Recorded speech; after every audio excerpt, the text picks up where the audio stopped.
All right.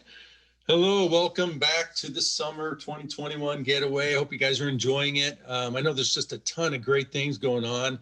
I actually just attended the Dale Carnegie one. It was great. In fact, it taught me a new way to introduce myself. So my name is Brian Kelly.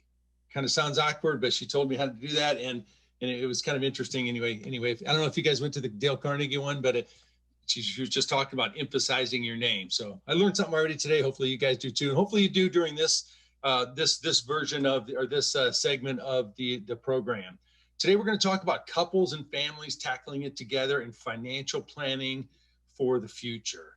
This is really we're going to kind of dive into how couples and families can manage money together and get along and achieve your goals. Like I said, my name is Brian Kelly.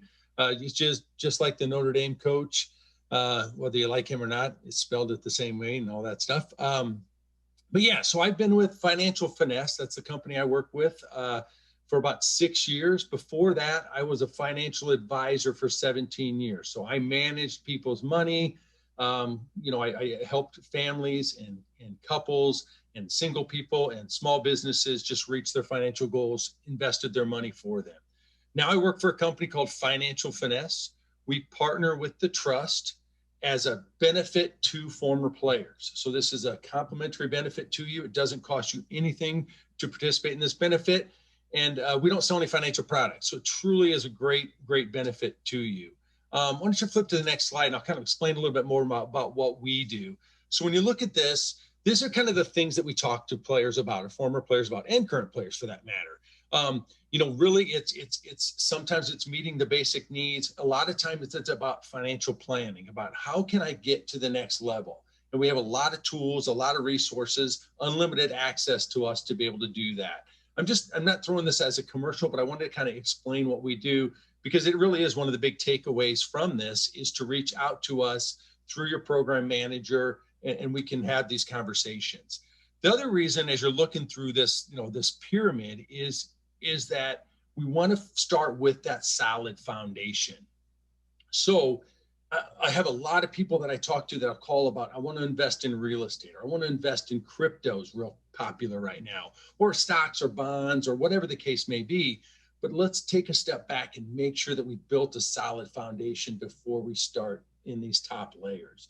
So this is a common topic. And I think when we talk about any financial planning, whether you're a single person, whether you're a couple, whether you're working with a family, a small business, a charity, or anything, it's let's build that solid foundation first. I'm going to get an email list from everybody that's attended, and I'll send you a worksheet that can really help you build this plan, if you will.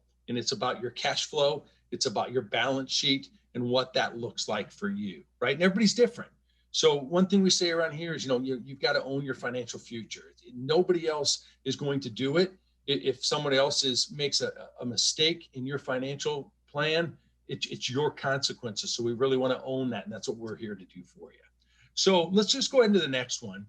And one of the first things we want to talk about as we're talking about couples and families and is to identify what kind of a financial identity we have. And so you look at this chart, I'm not going to read it off to you, but you guys can read it.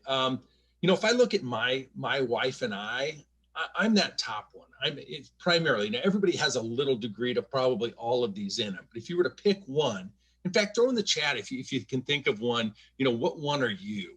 And while you're doing that, I'll kind of tell you that, I'm probably the investor type. I like to buy quality stuff. I'd rather save up for quality things that matter to me. I just bought a $5,000 mountain bike, which sounds crazy to people. My wife, it sounds absolutely crazy, but I'll own this for 10 years and I'm going to enjoy riding more with that. My wife, on the other hand, is more of a planner. She is like, everything has to be in order. So, the chairs at the table have to be in order. Everything has to be in order. When it comes to finances, we have to have our spreadsheets. She has to know when bills are due. She has to know exactly what the investments are, et cetera, stuff like that. And the reason why I say this is if we can understand each other more, then we can communicate better about finances. If I know that she's the planner, I know that I better be organized when I'm going to go talk to her about finances or something like that. She knows that this quality is more important to me, that she knows that, I'm going to have a separate account saving for these things. She's going to know about it and all that stuff too. So one of the first things I would say when you're talking about couples and family and finances is let's really address, and we'll talk about this as we go, but I wanted to bring this up right away, is what kind of a personality do you have financially? And then let's take that as we go and understand each other as we go through these other things. All right. So before we go to the next slide, I'm going to talk to you about some financial goals, but I'm going to tell a story real quick. And you might have heard this story before. It's a Zen koan, and it goes like this. There's a man standing in a large open meadow. He's just out minding his own business, and he sees a horse running towards him with a rider struggling to hang on to the horse. The horse runs right in front of him, almost knocks him over, and he says to the rider, "Where in the world are you going so fast?" And the rider replies, "I don't know. Ask the horse." And he runs off into the distance. So a lot of us do our finances that way. Does that sound familiar at all? We just get wherever the horse takes us. So the first thing we have to do with financial planning is to define where we want that horse to go. So go ahead and flip to the next slide. And this is, as cliche as it is, it's setting goals, right? So whether these are personal goals, couple goals, family goals, business goals, maybe you have a foundation, whatever those goals are, we want to define success. So go back to the horse story. If I don't define success first, then how do I know if I've even gotten to where I want to be? I want to tell that horse where to go. And that's going to be our first step. And so if you're a single person, it can actually be easier, frankly. I use the analogy a lot when if you're canoeing or kayaking down a river. If you're kayaking, you're by yourself. You can manage your own situation. You can navigate obstacles really quickly because you're by yourself. Now, I'm in a canoe with my wife, for instance. That can be more difficult. We actually fight a lot when we're in a canoe because I'm paddling the wrong way and she's paddling the wrong way, et cetera. But if there's a tough time and I need some extra pull, she's there to help me. My wife's a nurse, makes a decent living. That helps us financially. So in some ways it's easier as a couple, but in some ways it's harder as a couple. It's easier almost to do it yourself. So, whatever situation you're in, we want to make sure we set those goals. Now with a family, you throw a couple kids in the middle of our canoe. Now this becomes even harder, right? The kid wants to stand up. He's maybe sitting on top of a cooler. It's harder to navigate with that. And that is kind of the way it is with the family, if you think about it. I mean, I hate to say it like this, but I've grown children, but when my kids were younger, from a financial standpoint, they were kind of a burden financially until they got to, out of the house and stuff, because it was just extra money we had to spend and stuff. Love to do it, all that stuff. But at the same time, it was a drag on our financial goals potentially until we can get them out of the house and stuff. And of course, all of us that have children want to do that. Just want to point that out. And then businesses too. So how do we set these goals? So again, I'm going to send this worksheet to you. And if you want to do some business planning or some real estate investment planning, then there's some templates we have for that. Or I would suggest one of the other trust members, trust partners, talk to your program manager about doing the Manpower event. They're a great organization that can kind of help you walk through a lot of these business things too. Okay, let's talk about personal, couple, and family goals though. So what I want to do here is let's just say I'm 35 years old and I want to establish these goals. I like to set 3 to 5 year goals. If I go out too far, it's too hard to predict. If I go out too short, I don't have enough time. Let's talk about 5 years. So if I'm 35 years old, where do I want to be when I'm 40? That might be a great place to start in these different categories. If I'm 40 and I get paid twice a month, then I'm going to have 120 paychecks to be able to capture all these goals. I'm going to have those 120 little opportunities that I've got to use in order to get these goals. But let's set those goals first. So let's talk about these different things. What do I want to have in an emergency fund? That's a great goal to have. Let's just say in 5 years, I want to have 3 to 6 months living expenses in an emergency fund. So what do I need to do? I could put my calculator together and decide that $20,000 divided by 120 paychecks, I should have done the math first, $170 or something like that each paycheck. I need to put into an emergency fund account. There's my goal. This is how I'm going to accomplish it. What about my debt? What does that look like? Again, these are all things we can help you with. but what does my debt look like?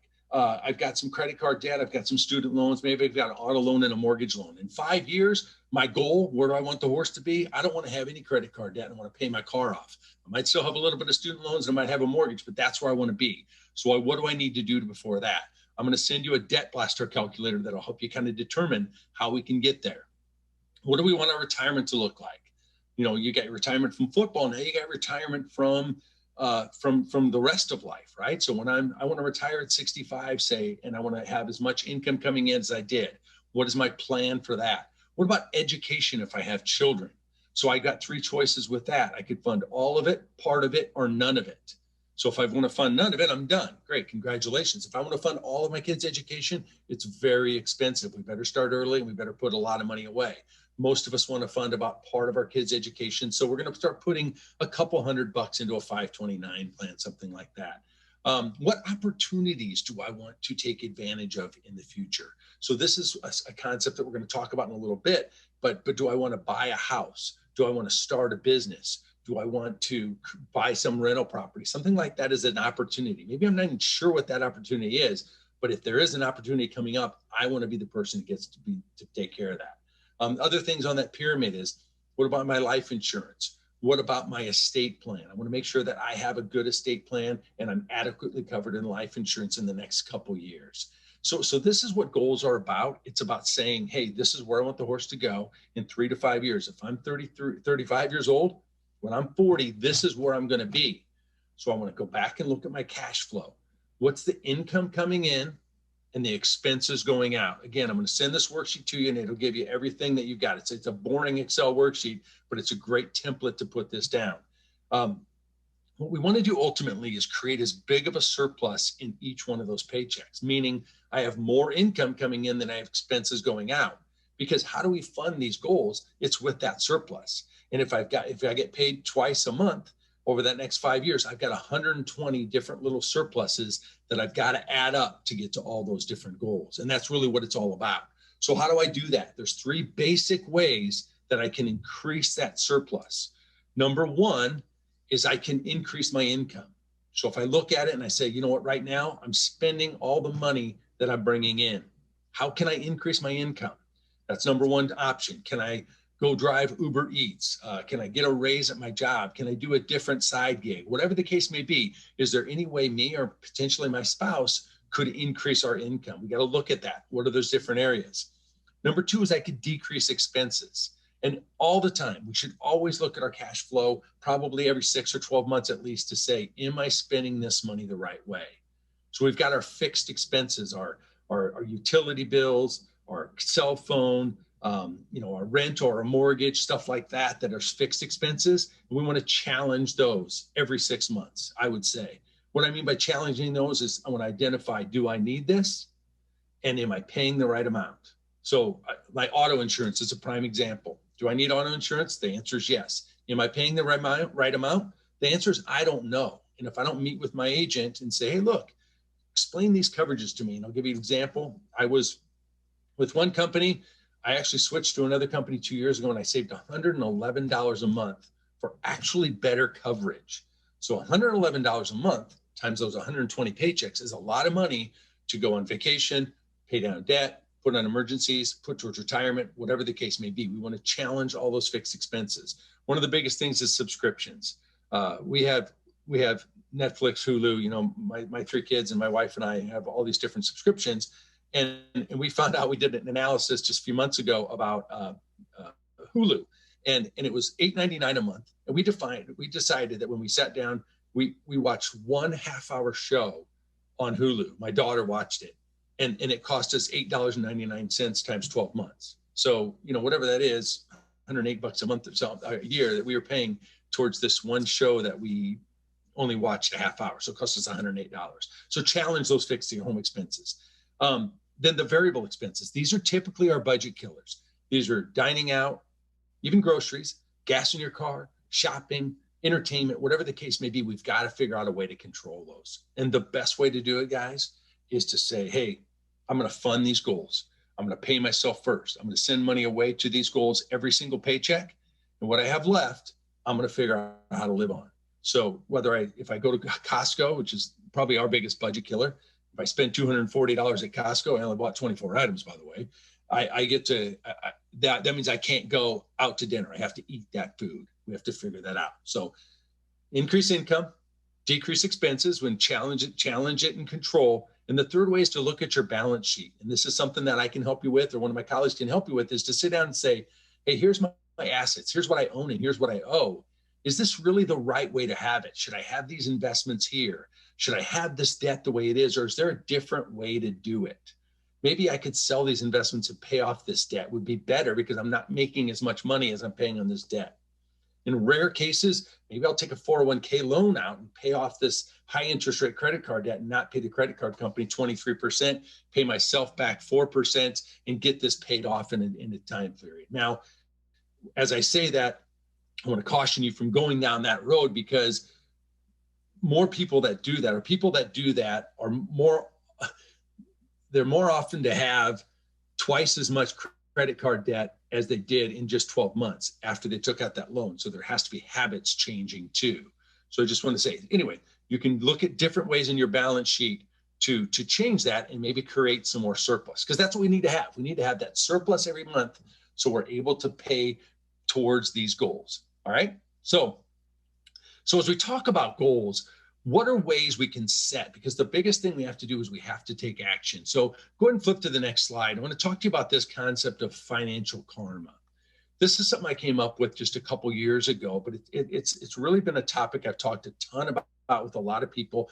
And I think people buy into this because it gives you creative, actionable items. So future opportunity equals the sum total of this. So if you multiplied, it's a multiplication table, and you multiplied your knowledge times your ambition times relationships times money times action, that's going to create the biggest future opportunities. So think about that. If you're a single person, if you're a couple, if you're a family, this is where it's at, right? So how can I consciously increase my knowledge? So if I don't know a lot about real estate, if that's something I want to get into, if I don't know about stock investing, if I don't know about just financial planning in general, where can I learn about that?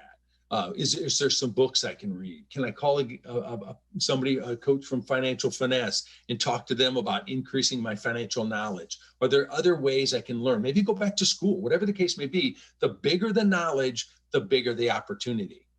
Now, if you think about it from a knowledge standpoint, if your knowledge is negative, I just talked to a lot of guys about real estate, and that's why I bring that up again, is that if somebody wants to go into real estate and they don't know a lot about real estate, it actually could be a negative opportunity, because you're going to get in bad situations, especially right now when prices are so high. So it's a seller's market in real estate. If you don't have the knowledge to go participate in that, you potentially could be on the wrong side of a deal, which could be a very, very negative opportunity for you in the future. So how can we build that knowledge? The way I would do that is, if it's in real estate, we use that as an example. I could send you a template for a real estate business plan. So it's just going to create some areas for you to go learn about that. If it's investing, let's talk about different ways to invest. Like, what do we understand about stocks, bonds, cash, and real estate? How should we be invested? We also want to create our own philosophies.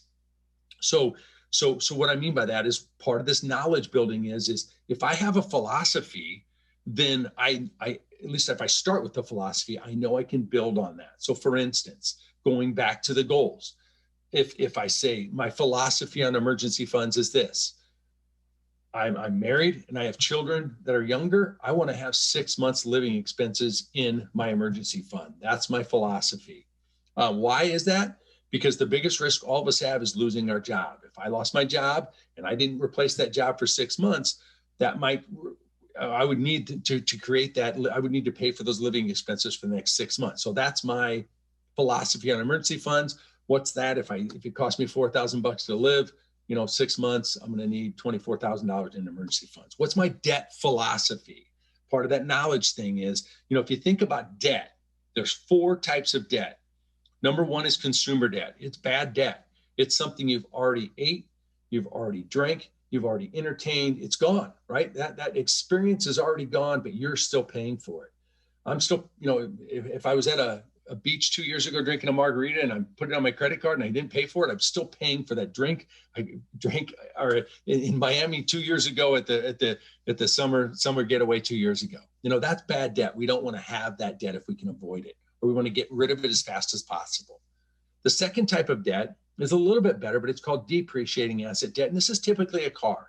I'm going to buy a car. I need a car. I got to go drive to work, but I don't have the money to go buy that. I know that this is an asset that's going to depreciate. I'm going to pay $40,000 for this. And when I drive off the lot, it's going to be worth $32,000, but I need a car.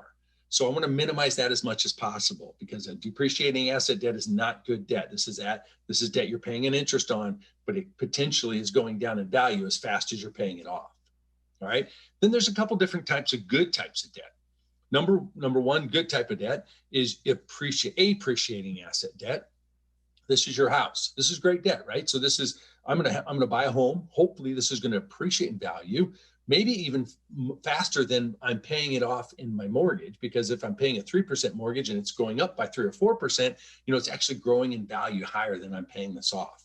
Plus I'm depleting this mortgage. And by the time I retire, maybe it's paid off. So now I have an asset that I own and I don't have to make a house payment in retirement. So it's a good debt to have. And then the best type of debt, good or bad, depending on how much knowledge, is called leverage debt. I'm going to use someone else's money to make money. I'm going to borrow from the bank, maybe at 4%. I'm going to go buy a rental property or a business. I'm going to make 8%, and I'm going to get that extra 4% that I get, which I wouldn't even be making, because if I don't have the money to do that. So I'm able to take someone else's money and make money. So from a debt philosophy thing and from a knowledge standpoint, I want to declare these different, and there's some examples of philosophies of what that is. And this is things we can help you with. So if this is like over your head or it's just too much, let's have these conversations. What about ambition? So how willing are you to do this? And here's something that, this is something that's in your relationship too, to say, are we willing to sacrifice today for where we want to be? If we've said, here's where we need to be, not want to be, here's where we need to be in 5 years financially with our emergency fund and our debt and stuff, are we willing to make the sacrifice? Are we willing to increase our income, decrease our expenses in order to do that? And if we're not, we need to figure out I guess we really need to decide, hey, if we're not willing to do that, then we need to be willing to get to where we're going to be. So if we could recalculate that and say, hey, we're not willing to do this, okay, then you're not going to be where you want to be. This is where you're going to be. You might have 1 month of living expenses in your emergency fund. You're still going to have this debt, et cetera. At least know where you're going to be if you don't do that, right? What about relationships? And this is key, and this is what a lot of this is about. This kind of goes back to that last point about your financial identity.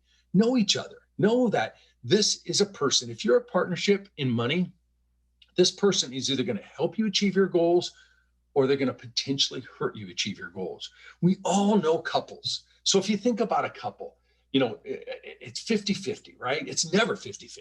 It's either somebody's pulling somebody else up. I remember when I first got married, I was kind of an idiot, I guess you could say.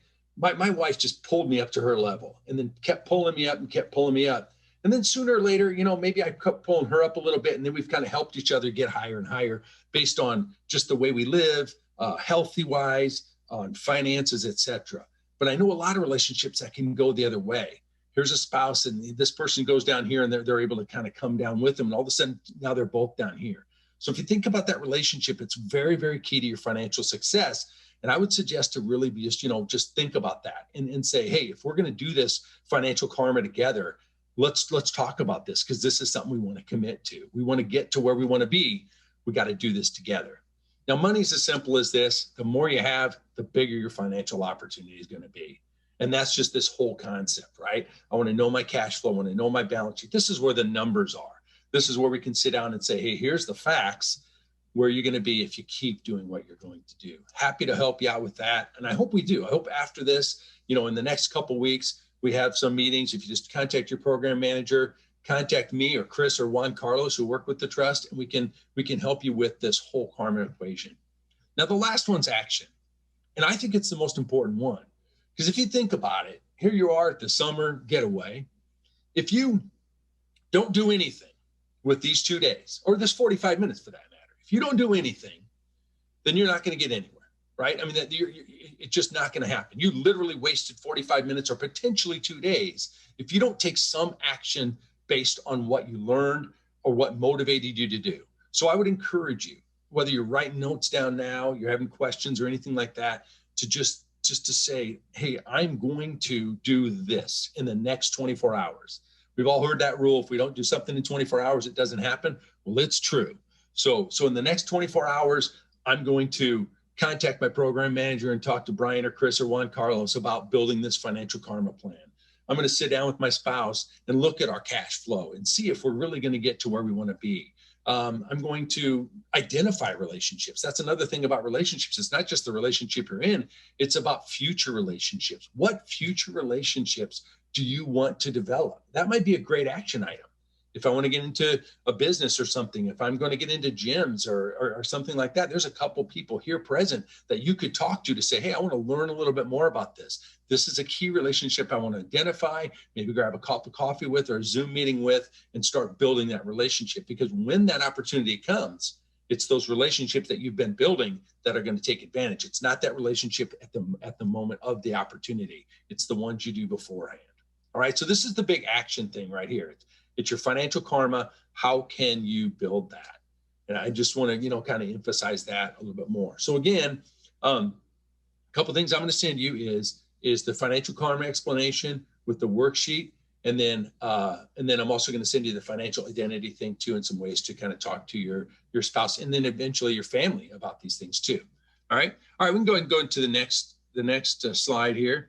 So what does money look like in relationships? And I think this is kind of what we've been talking about, but how do you do money in a marriage? And it's all about communication. It's all about communication, execution, and action, right? So we have to have a plan. And what does that plan look like? I'm going to give you some tools to do that with a marriage. And like I said earlier, is it easier with a marriage or a partnership for that matter? Or is it harder with the partnership or a marriage when you're doing money together? In my opinion, it's both. It's absolutely both. I have to compromise some of my goals for my wife, but my wife actually helps us get to those goals because we got two different incomes. Like I said earlier, with children can be a financial burden. I mean, that's just a terrible word to say, but it's financially speaking, they can drag you down. So we have to identify how can we get our kids involved in these money decisions. I talk to people all the time. I just talked to a gal yesterday who's 60 years old, wants to retire at 65, but she still has a lot of student loans for her children.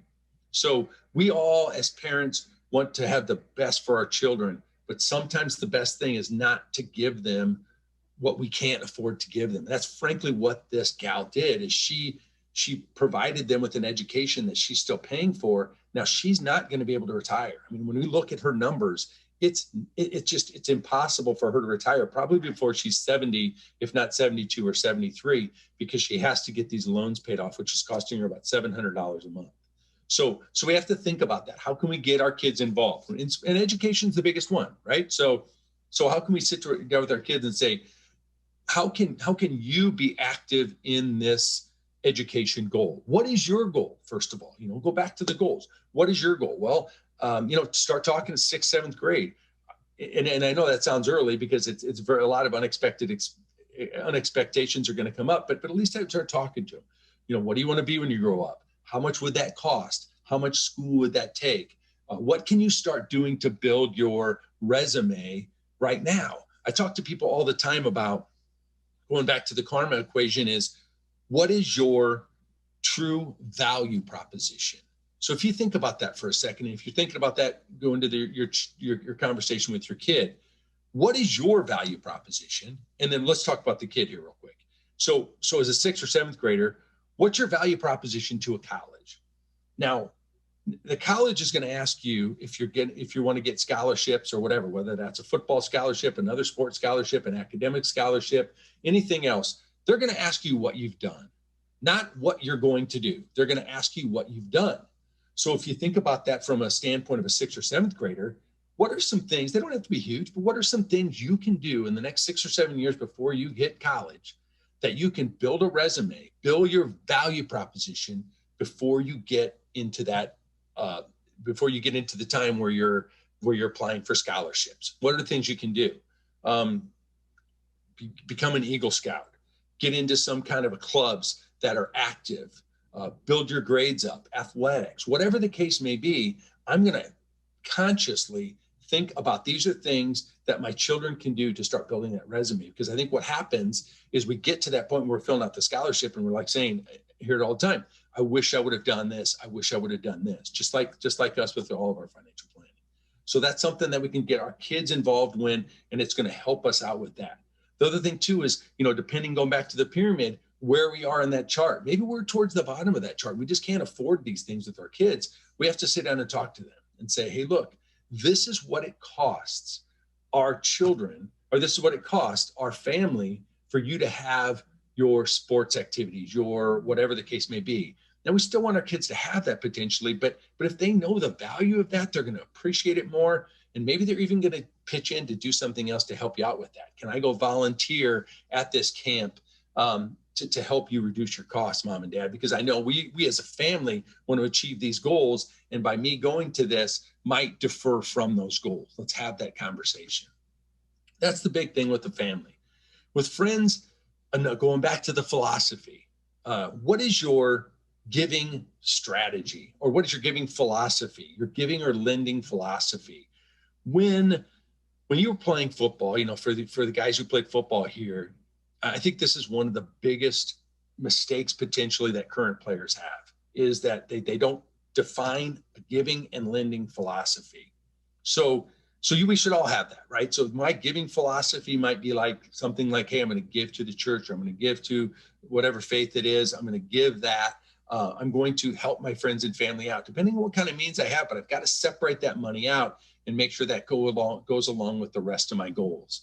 The thing about the current players especially is, without that philosophy to say, hey, here's my giving philosophy, then I'm kind of susceptible to whatever I feel like in the moment when someone's asking me, hey, can I have some money, or can you borrow me some money? And then I don't know how to act, because it's just coming up in that moment. So if I feel good that moment, maybe I say yes. If I don't feel good, I say no. So we do want to have that philosophy before we do it. Charitable giving is the same way. Are we doing this for tax purposes? Are we doing this because because it's just part of who I am? What's the case there, et cetera. So we want to just kind of define what that looks like. Money in relationships is tricky, and it's all about communication. And if you have the plan, and sometimes it takes using someone outside to be a part of that. So if you're in a relationship, whether it's marriage, family, whatever the case may be, that is a tough to have communication with, sometimes it's better off to have a third party in there. Not that's on your side, because that's what typically a lot of people come to us and say, hey, can you talk to my husband about this? Can you talk to my wife about this? I can be a neutral person in that, to just talk about the facts of the situation. Some people go to counseling for this. Some people go to their financial advisor. If you have a financial advisor, great. From that standpoint, we can offer second opinions and stuff like that. But I was a financial advisor for 17 years, and I think they have great value. But, a financial advisor can say, hey, here's the facts, right? So this is really a one way to look at that too. Money and relationships, and I'll end that there too. All right, so I'm going to kind of sum this up, and we'll hopefully have some questions. But we'll just go to the next slide. And really, this is what it's about. It's just taking action. So like I said earlier, in the next 24 hours, do something. And if it's not from this particular session, take another session, say, hey, if I'm not going to do something with this one, I'm going to find something I'm going to do to build a plan based for my goals. So like I said, when you get that worksheet, that might prompt you to do that exercise. I'm going to give you some homework, if you will, or some actionable items that you can take to help you move forward with this. Understand your financial identity, communicate effectively, take steps to increase your karma every day. I think that's really where we're going to camp on today, is really the knowledge, ambition, relationships, money, action. It's a great acronym to think about every day. How am I building my karma today? How am I building my karma today? If I have 365 days this year and I do something towards my karma every day, I'm going to build my karma towards that. So the best way to get a hold of us is to contact your program manager to trust. They will refer you to one of us right away, and we'll give you a call. We'll send you a scheduling link where we can talk. This is not a commercial for us necessarily, because we don't sell any financial products, and this is not a cost to you at all. So we partner with the trust and work with the financial coach. So yeah, I kind of finished a few minutes early, but you may have any questions about all that. I wouldn't have went so fast if I'd have known I would have gotten done earlier.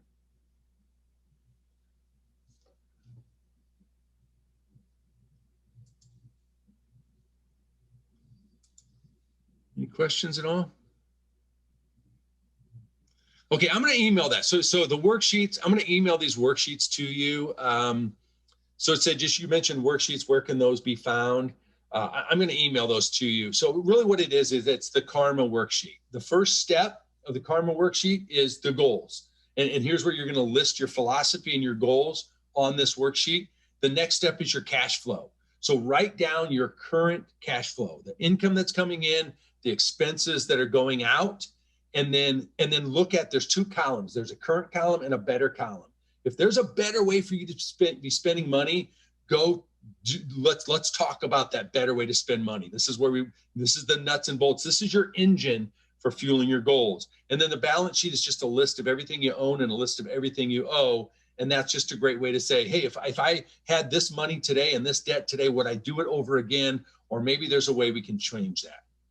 What are the best options for new couples to do the worksheet? So this is something that I would absolutely suggest. If you're a new couple and you're starting to do money together, brand new, this is a great exercise to do, to say, hey, look, where do we want the horse to go? I know where I want my horse to go. Now, where do we want our horse to go together? Let's define that, and let's make sure that we're going to use our money. Because like I said, if you're doing this jointly now, you can make it go even faster with two engines, right? So that's what I would start with to do that. I promise I'll get that to you as soon as I get your email addresses. Do we need a joint bank account? What a great question that is. The answer is no. In fact, the answer is yes and no. So joint bank account means there's two people that can write checks or withdraw money from that account. I think if you're in a partner relationship, you might want to have that joint bank account, but maybe you want to have two joint bank accounts like my wife and I do. We actually have three, because if we commingle money and she's spending money and I'm spending money, then it's hard to set up those goals. So we have two joint accounts that we spend money out of. I have mine and she has hers. We pay our bills first. That goes towards that. Then I end up having my allowance. She ends up having her allowance. And that's where those financial identities can kind of work. So if I want to save money in my account towards a new mountain bike, $5,000, that takes me a long time to save for that. I can do that without her really impacted for it. Now she can go have Amazon come every day because that's what she likes to do on her bank account, and we can kind of live together that way. It works out for us. So the joint account is, we technically have two joint accounts. She could get into mine, I could get into hers. If one of us died or something, we could just get those, but there's our separate accounts. That's the way we do it. Everybody's a little bit different. What are some of the best savings plans at the moment? Another great one. So here's the thing, go back to philosophy. So when you're talking about one of the things for your investment philosophy or saving philosophy, number one is to say, what's the purpose of the money? So every dollar has a purpose. If the purpose of the money is short-term, then right now with the stock market being so high and interest rates being so crappy, I'm probably going to put that in an online savings account or a credit union and get 0.5%. So online, if you have a credit card at like Capital One or Discover or American Express, they all pay 0.5% and they don't have any cost to their savings accounts. Plus, they're not attached to your checking account. So it's not, you can't be at the store and just make that transfer. It takes about a day to get your money back. I like that. So those might be good places to put in. Ally Bank's another one, online bank that pays 0.5%. That's all you're going to get, but I don't want to take the risk in stocks and bonds with that right now. Now, if I determine that I don't need this money for 10 or 15 or 20 more years, let's have a discussion about investing. Now I want to start putting money in slowly towards some investments. Because you want to keep up with inflation. Because if you leave all your money in savings, eventually goods and services are going to cost more than you have, and you can't put all your money in there. That's one of the mistakes we don't want to make. What is the best way to build financial trust with your partner? So that's a good question. I think, and you know what? That's not that easy to answer. It's easy to say communication, planning. It's super easy for me to say that, but we all know when it gets down to And I'm in a relationship. I mean, I've been married for heck 29 years. So we've had our ups and downs when it comes to this conversation, and it's real too. And some people have it even different, because if you might have different goals, sometimes it is communication and it is planning, but sometimes it might be, hey, let's get somebody else involved here. Let's get a different opinion. I'd be happy to be a part of that if you want. I mean, we can just have the three through us together, or maybe just me and you first, and then talk to them, because we do that all the time. I'm not going to be here to take sides with anybody, but to say, hey, look, the facts are the facts. If you keep doing what you're doing, this is where you're going to want to be. Now, if you don't want to be there, then we have to change the way we're doing things. All right. And understanding too, right? Understanding that other person's financial identity is really important, because if you know, it's easy to look at these and say, oh, this is that person, but to truly love them and understand them that way is different. So if I do understand them, and I do, you know, I want to continue this relationship with them, then I'm going to have to maybe potentially make some compromises on my side. Yep. All right. Thanks for those questions. Appreciate it. Well, like I said, I'll get the email list, and I'll get that to you all there, and then we'll wrap this one up. I hope you guys enjoyed it. I wish I was in Miami. I live in Omaha, Nebraska. So hopefully next year we'll see each other in person. And you guys have a great rest of the day. All right. Thank you.